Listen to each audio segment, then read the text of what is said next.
Simple Minds wanted to be popular. Very, very popular. This was certainly the case on 1984's Sparkle in the Rain.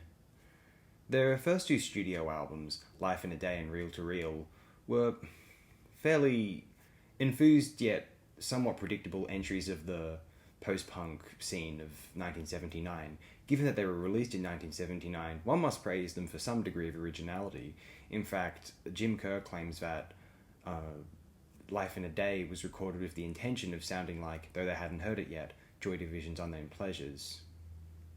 That's a very, audacious claim that one would definitely want to make in hindsight, although maybe there is some truth to this.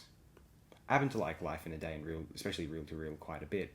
Empires and Dance in 1980 was the most original of the Simple Minds albums. It was this right on the dot 1980s slab of European art rock, Euro disco, just this is the new decade kind of sheen and fab. It wanted to be Telex or Kraftwerk or some group like that, although it was distinctly fused with the kind of post-punk existential, there's philosophic sensibilities, as opposed to Kraftwerk or Telex's playful employment of the Akish aesthetic and a kind of, sardonic humour within their work. So that certainly wasn't to be found in the Simple Minds' Empires and Dance. The next album or two that's kind of confusing, from 1981, was a stab at this kind of post-punk art rock thing. I believe Steve Hillage's influence as a producer would have been very inescapable. 1982's New Gold Dream. This is when Simple Minds first become a very superficial mainstream pop act. I think the music on this album is really good, but my god, did this band reduce... It's like these post-punk lads growing up to become these, they're expressing the existential musings of perfume commercial models. It's just kind of naff, I don't know. I think the music on it is very pretty and all of that, but it's so first world, it's so privileged.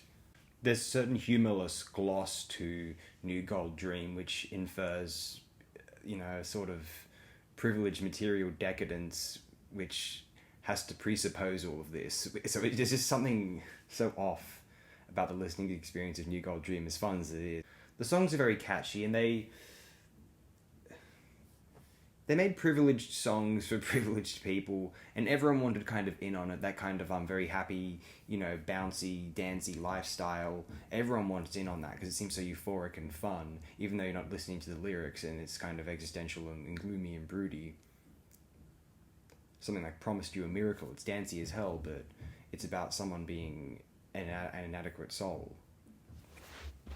Glittering Prize is, dancey and kind of moody and cool, although when you listen to it, it's about, putting someone on a pedestal who doesn't want to be put on that pedestal, and once you've put them on that pedestal, they're starting to treat you with contempt, and that there's no way to truly express love for someone because you're too scared that they're going to start treating you like a fool when you do, or something like that. I don't know. It happens. I'll just save some of that for the New Gold Dream video, perhaps a New Gold Dream video in the future, although it is worth mentioning. And for whatever it's worth, this seems to be absent in Sparkle in the Rain. Although what they retained, rather, was this...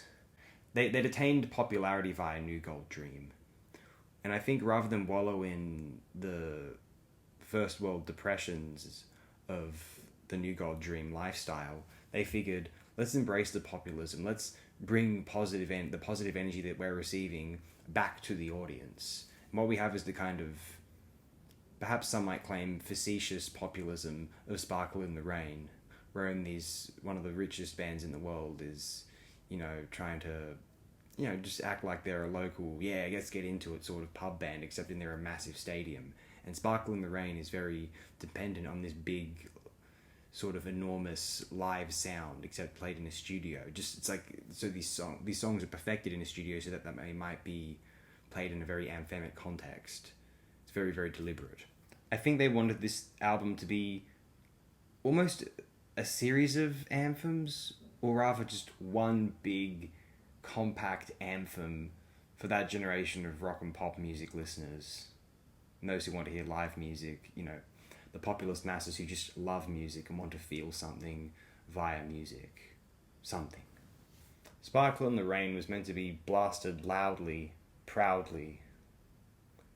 It's this stadium rock-esque, anthemic piece of wannabe generational pride. Very slick, great sheen, glossy, and yet it wants to be for everyone. It wants to be unpretentious and it wants to be accessible to the masses. But it's kind of an art pop / art rock experiment at the same time. Very new wave, very produced. Steve Lillywhite's production. It's as much a Steve Lillywhite experiment as any album you've ever heard. It's very, Steve Lillywhite populism. Really interesting material, actually. It can be critiqued as superficial or artless in comparison to other music around it, and it's certainly the more simple-minded of a new wave, of the new wave spectrum, if you will. Yet it has the great polished sheen of some of the most brazen or noble attempts at a kind of elevation of the masses. This is more of a pandering to the masses, but using artful means, some might say, as opposed to what the pop group's first album was, or what Gang of Four's Entertainment was, even what Nevermind the Bollocks was, what the Clash on the first 4 albums were. Sparkle in the Rain is closer to what the Clash on Combat Rock were, or the kind of populist delusions which U2 had been feeding really since the start of their career, for better or for worse. Simple Minds here are stuck between being the Waterboys and being U2, and they're at an interesting median here. Obviously, I'm inferring that my ultimate preference would be those first 3 or 4 Waterboys albums. For Simple Minds here, take the best of that spiritual or pseudo-spiritual kind of Celtic or, Scottish, Northern England / Irish in the case of Waterboys as well, that sound, that Anglo sound, and with the kind of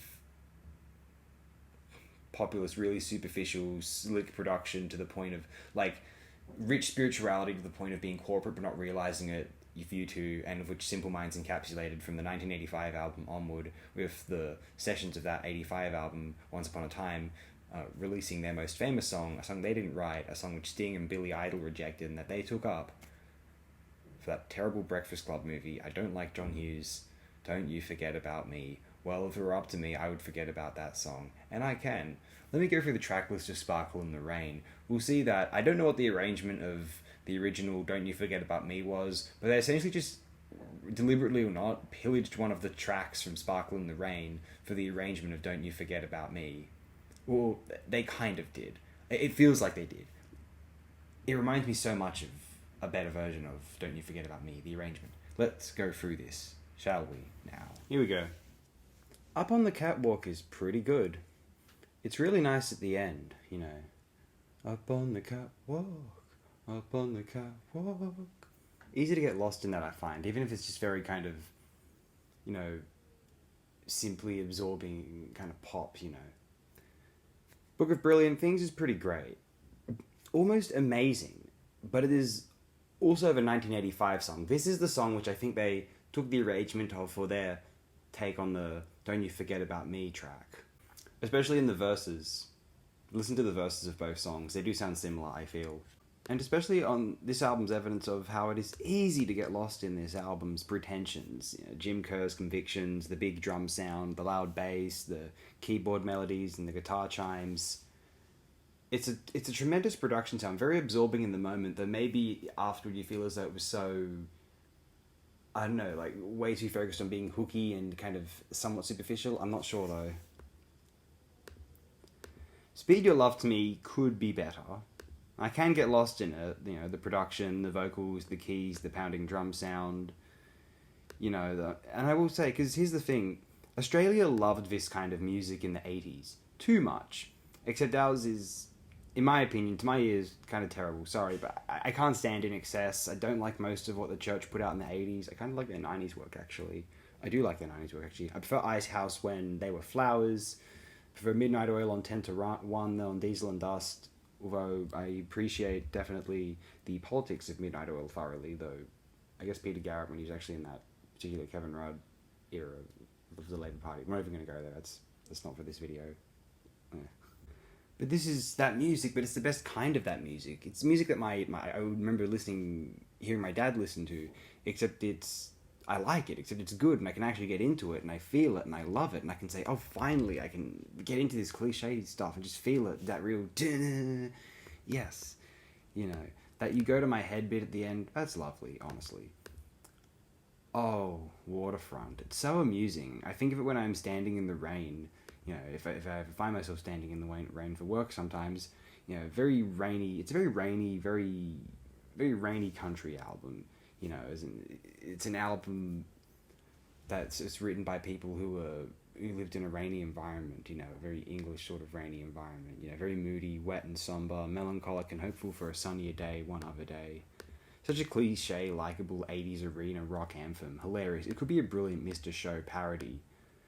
It's amazing. The first 4 big hit potentials are at the start of the album, the most hooky accessible tracks for the impatient 80s purchaser. East at Easter could be better. Same with Street Hassle. That's a cover of a Lou Reed song, actually, from the album of the same name, which is quite a cool album, actually. White Hot Day is really good. Side B of this album, after we move on from Street Hassle, the side B of this album is the best side. It's very consistent and very good. These are the last 4 tracks are probably the best tracks on the album, in my opinion. White Hot Day, again, really, as I said, really good. See Moon, Cry Like a Baby is the best track on the album. What an astonishing piece of work. Go check out that first. Although if you listen to that, you may have a higher expectation of the rest of the album, so do be wary when I say that. Kick Inside of Me is really great also. They're going to go back and prove their kind of punk/post-punk cred with an up-tempo track. And they nail it as much as anyone in that scene. They prove they still have it. And then Shake Off the Ghosts is a beautiful way to end the album. One very fine instrumental piece. It goes to show that they took the album seriously as a coherent or deliberated listening experience or work of art. And I like that they try to. I've always liked whenever an album it ends on an instrumental or it ends on a piece that implies that they did consider the track list as a whole and they considered the album as a work of art to be listened to as one piece. Because I like thinking of albums that way and being rewarded that way with the album as a listening experience. And I always appreciate when it's obvious that the band intended for it to be that way and they'll do something like this. It's nice. I appreciate that very much so. Very much so. So that's Sparkle in the Rain. What do we make of an album like this? It's such an arena rock sort of anthemic piece of bombast. It really represents a kind of, to me it represents the kind of music that my generation's dads would love and they kind of champion and would kind of push on us, and then so a lot of our generation grew a resentment to it, especially this idea of that sort of music that do whatever you want sort of music, that rip and roar music, very hormonal music. And then it seemed like they were kind of punishing us for doing these things that their generation pioneered the freedom of. And then, that kind of, that rip roar rock and roll style, how it impacted their purchasing and their use of the capitalist system to, essentially lock us out of the property market and leaving us in this kind of rental servitude. So yeah, it was easy to inspire resentment for this kind of a dad rock, if you will. And Sparkle in the Rain is very, very dad rock. It's very, remember this album. Oh, let's just listen to this album for the rest of the time and not listen to anything past 1980 or 1990 something. But nevertheless, put yourself in that world. It's a really good album. Put yourself in both worlds. It's still a really good album, although, man, does it reek of these kind of pretensions of a generation that, had it all and then just locked us out of everything. And that's not, and yes. Dad rock, but pretty good dad rock. I can appreciate it. I think I'd like to give everyone else a bridge to enjoy this album as well, hopefully, because it can be somewhat slightly challenging to do so, depending on one's disposition.